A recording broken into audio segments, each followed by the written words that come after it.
2022년 3월 3일 새로운 하루가 시작되는 목요일 아침입니다. 화목케 하시는 하나님의 사랑을 고백하는 시간 되시기를 소원합니다.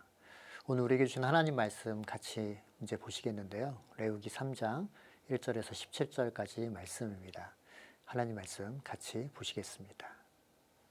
화목제사 제물을 바치는 사람이 소를 잡아서 바칠 때에는 누구든지 수컷이나 암컷이나 흠이 없는 것을 골라서 주 앞에 바쳐야 한다.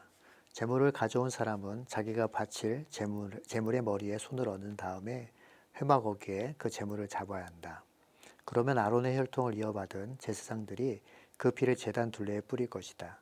제물을 가져온 사람은 화목 제물 가운데서 내장 전체를 덮고 있는 기름기와 내장 각 부분에 붙어 있는 모든 기름기와 두 콩팥과 거기에 덮여 있는 허리깨의 기름기와 콩팥을 떼어낼 때 함께 떼어낸 간을 덮어 있는 껍질을 다 주에게 살라 바치는 제물로 가져와야 한다. 그러면 아론의 아들들이 그것을 제단에서 불타는 장작 위에 올려놓은 번제물 위에다 놓고 불사를 것이다. 이것이 제물을 불에 태워서 그 향기로 나 주를 기쁘게 하는 살라 바치는 제사이다. 화목 제물을 바치려는 사람이 제사에서 양을 잡아 나 주에게 제물로 바치려면 수컷이거나 암컷이거나 흠이 없는 것을 골라서 바쳐야 한다. 그가 제물로 바칠 것이 양이면 그는 그 양을 나 주에게 끌고 와서 그 제물의 머리 위에 손을 얹은 다음에 회막 앞에서 그 제물을 잡아야 한다. 그러면 아론의 아들들이 그 피를 제단 둘레에 뿌릴 것이다. 제물을 가져온 사람은 화목 제물 가운데서 기름기 곧 엉치뼈 가운데서 떼어낸 꼬리 전부와 내장 전체를 덮고 있는 기름기와 내장 각 부분에 붙어 있는 모든 기름기와 두 콩팥과 거기에 덮여 있는 허리깨의 기름기와 콩팥을 떼어낼 때 함께 떼어낸 간을 덮고 있는 껍질을 나 주에게 살라 바치는 제물로 가져와야 한다. 그러면 제사장이 그것들을 제단으로 가져가서 나 주에게 살라 바치는 음식 제물로 바칠 것이다. 그가 제물로 바칠 것이 염소면 그는 그 염소를 나 주에게 끌고 와서 그 제물을 머리 위에 손을 얹은 다음에 회막 앞에서 그 제물을 잡아야 한다. 그러면 아론의 아들들이 그 피를 제단 둘레에 뿌릴 것이다.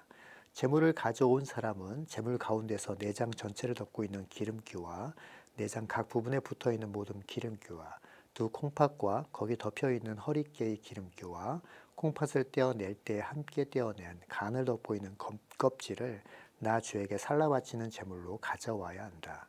그러면 제사장이 그것을 제단으로 가져가서 나 주에게 살라 바치는 음식 제물로 바칠 것이다. 이것이 제물을 불에 태워서 그 향기로 나 주를 기쁘게 하는 살라 바치는 제사이다. 기름기는 다 나 주에게 바쳐야 한다. 이것은 너희가 어느 곳에 살든지 대대로 영원히 지켜야 할 규례이다. 너희는 어떤 기름기도 어떤 피도 먹어서는 안 된다. 오늘 화목제에 대해서 나누는데요. 화목제에 세 가지 경우가 있습니다. 하나는 자원에서 드리는 화목제가 있고요. 두 번째는 서운한 것이 이루어졌을 때 드리는 화목제가 있습니다. 그리고 세 번째로 감사할 일을 경험했을 때 드리는 화목제가 있습니다. 이 화목제는 이것을 볼 때 의무로 드리는 제사이기보다는 자원하는 마음으로 감사하는 마음으로 드리는 제사인 것이죠. 오늘 본문의 말씀을 통해서 그 의미를 네 가지로 살펴볼 텐데요. 그 첫 번째는 바로 번제와 다르게 화목제는 콩팥과 기름만 떼어서 하나님께 드리고 나머지 부분은 함께 나누어 먹어라 라고 말씀하고 계시는데요. 이것은 하나님과의 화목의 기쁨을 이웃과 나누며 그 기쁨을 확장시켜야 한다라는 의미이기도 하죠. 레위기 7장 19절 말씀을 찾아서 한번 보도록 하겠습니다. 어떤 것이든지 불결한 것에 닿은 제물 고기는 먹지 못한다. 그것을 불에 태워야 한다. 깨끗하게 된 사람은 누구나 제물 고기를 먹을 수 있다. 이 말은 하나님과의 화목은 반드시 그 이웃과 그 화목이 이어져 있어야 한다라고 말씀하시는 것이지요. 이것이 성경의 핵심인 것입니다. 하나님을 사랑하고 이웃을 사랑하는 것으로 축약될 수 있는 것이고 율법의 핵심을 잘 반영하고 있는 제사가 바로 화목제사인 것이죠. 하나님과 복된 관계는 이웃과의 복된 관계로 이어져야 하는 것입니다. 늘 저는 말씀드리지만 신앙과 생활은 한 짝입니다. 신앙 따로 생활 따로 될 수 있는 것이 아니지요. 두 번째 화목제 오늘 본문을 통해서 살펴볼 부분이 6절에서 10절까지 말씀인데요. 양을 화목제로 드리면 암수 상관없이 흠이 없는 것을 드리되 기름을 분리하는 일에 좀 더 신경 써야 한다라고 말씀하고 계시죠. 양의 꼬리는 전체가 기름이기 때문에 따로 떼어서 드렸습니다. 그리고 소와 마찬가지로 기름과 두 콩팥과 간, 껍질들도 떼어서 드리게 하였던 것입니다. 하나님께 드릴 것을 정확하게 구별하고 그것을 구별하는 일은 사실 쉽지 않은 일입니다. 그리고 오히려 번거로운 일인 과정이기도 하죠. 제사 드리는 자가 하나님 앞에서 얼마나 순종하는지를 오히려 살펴보려고 하는 그 지침인 것이죠. 이 말은 하나님은 제물 자체가 아니라 그 제사를 드리는 자의 온전한 순종을 받으시겠다라는 부분인 것이죠. 그리고 세 번째로 제물을 드리는데 역할이 분담되어 있는 것을 우리는 본문의 말씀을 통해서 확인할 수 있는데요. 2절과 8절과 13절 말씀을 이렇게 살펴보시면 반복해서 그 역할이 소개되어 있습니다. 그중 2절 말씀을 한번 다시 보도록 하겠습니다.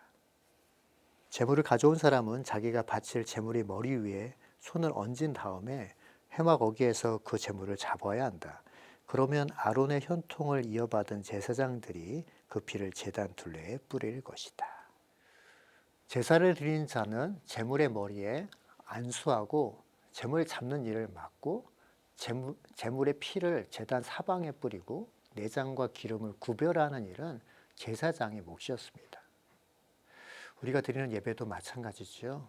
각자 우리가 해야 될 역할들이 있는 것입니다. 모든 예배자들이 각자 역할을 성실히 감당하면 감당할수록 합력하면 합력할수록 하나님이 흡족하게 받으시는 예배, 제사가 되는 것이죠.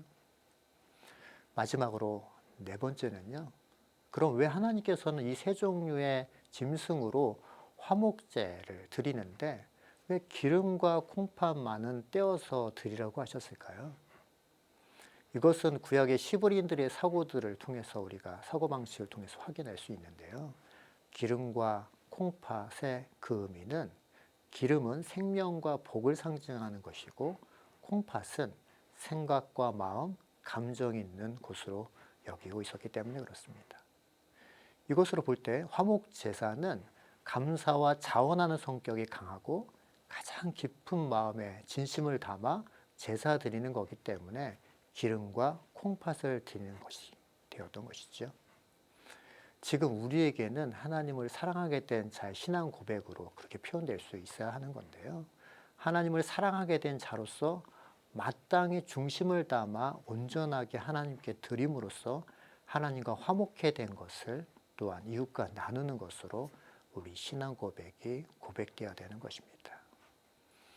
오늘도 화목 제물 대신 예수 그리스도로 말미암아 화목해 된 하나님과 화목해 된 우리가 공동체 안에서 그 화목을 또 나누고 또한 그렇게 흘려보낼 때 이웃과의 관계 속에서 회복의 힘을 느끼고 경험하는 그런 하루가 될 줄 믿습니다. 오늘도 말씀을 통해서 다시 한번 우리 마음이 주님께 향하는 귀한 이 하루 되시길 예수님의 이름으로 축원합니다. 기도하겠습니다. 하나님 감사합니다. 죄로 인하여 주님께 나아갈 수 없는 죄인이었지만 이제 하나님의 자녀 삼으셔서 하나님께 담대히 나갈 수 있는 그런 하나님의 자녀들 되게 하시니 감사합니다. 화목해 하신 하나님의 그 사랑이 나를 통해서 또한 우리 주변에 흘러가는 그런 축복의 통로로 우리 모두가 다 사용되어지는 귀한 하루 되기를 소원합니다. 말씀 가운데 역사하신 하나님께 감사드리며 살아계신 예수님의 이름으로 감사하며 기도드립니다. 아멘.